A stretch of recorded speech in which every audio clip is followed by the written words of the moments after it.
Assalamualaikum warahmatullahi wabarakatuh. Perkenalkan, nama saya Nabila. Saya dari SMP Negeri 5 1 Atap, Sungai Selatan.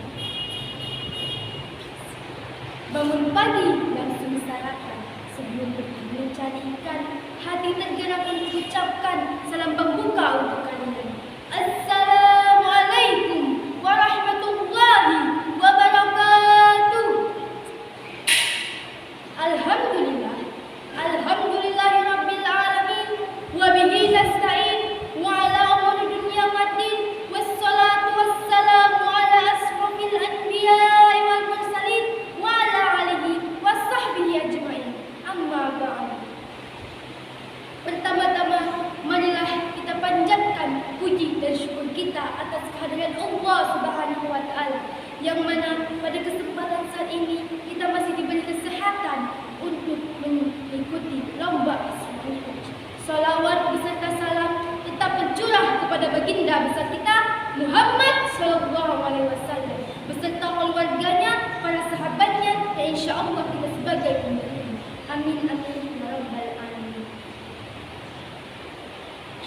Hadirin yang dimuliakan oleh Allah Subhanahu wa taala, Isra Mi'raj merupakan peristiwa spiritual yang dialami oleh Muhammad SAW dari Al-Masjidil Haram ke Masjidil Al-Aqsa. Dan peristiwa Isra Mi'raj ini menjadi salah satu mukjizat beliau. Isra dalam arti bahasa berarti berjalan atau perjalanan, sementara Isra Mi'raj menurut istilah berarti perjalanan Nabi Muhammad SAW dari Al-Masjidil Haram ke Masjidil Aqsa pada malam hari.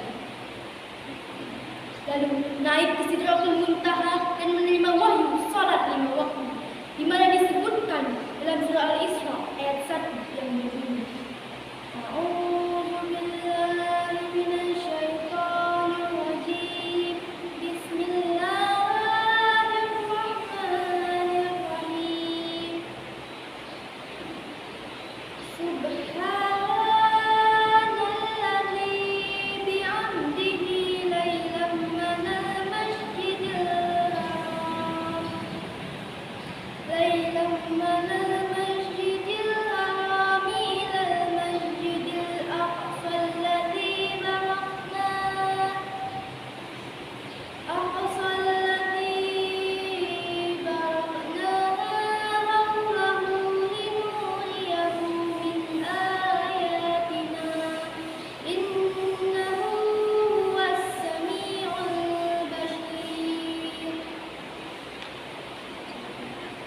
yang artinya Maha Suci Allah yang telah memperjalankan hambanya pada suatu malam dari Al-Masjidil Haram ke Masjidil Al-Aqsa yang telah kami berkahi sekelilingnya, agar kami perlihatkan kepadanya sebagian besar tanda-tanda kebesaran kami.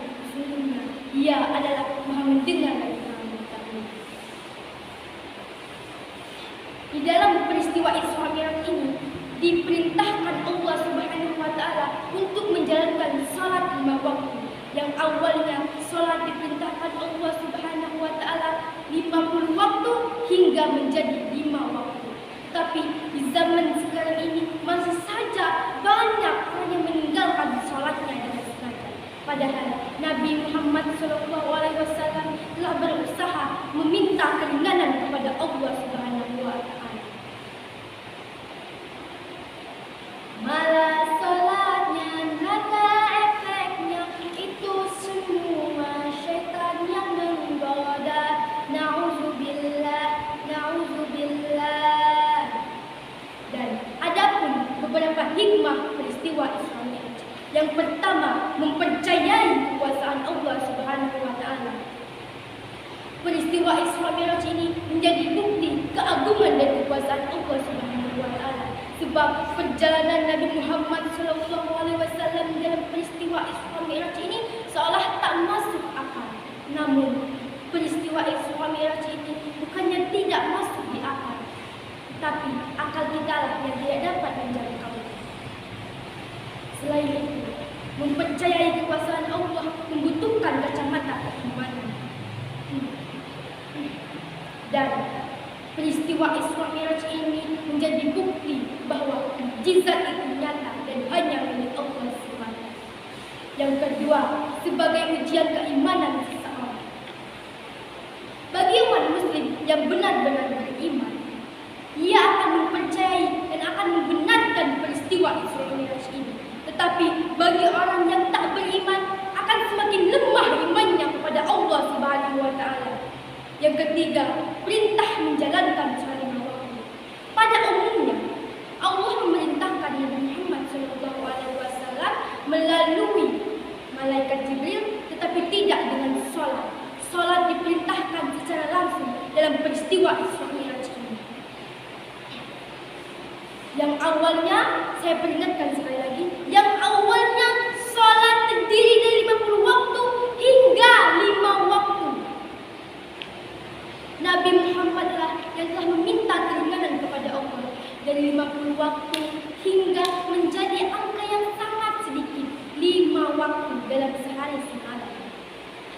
Hai orang-orang muslim, kenapa kalian tega mengiriskan hati Nabi Muhammad SAW dengan tidak menjalankan sholat 5 waktu yang telah menjadi kewajiban sebagai umat muslim? Betapa teganya kalian mengiriskan hati Nabi Muhammad SAW. Jadi kita sebagai umat muslim berkewajiban untuk menjalankan sholat. Dan jangan pernah kalian meninggalkan sholat. Bila kita ingat kiamat, janganlah kita tinggalkan sholat. Ayo mari kita bertaubat sebelum ajal dijemput malaikat.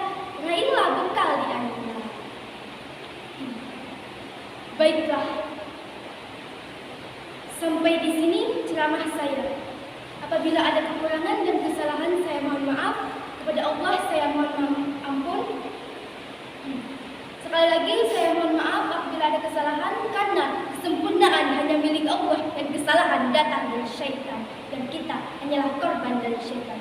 Wabillahi taufiq wal hidayah.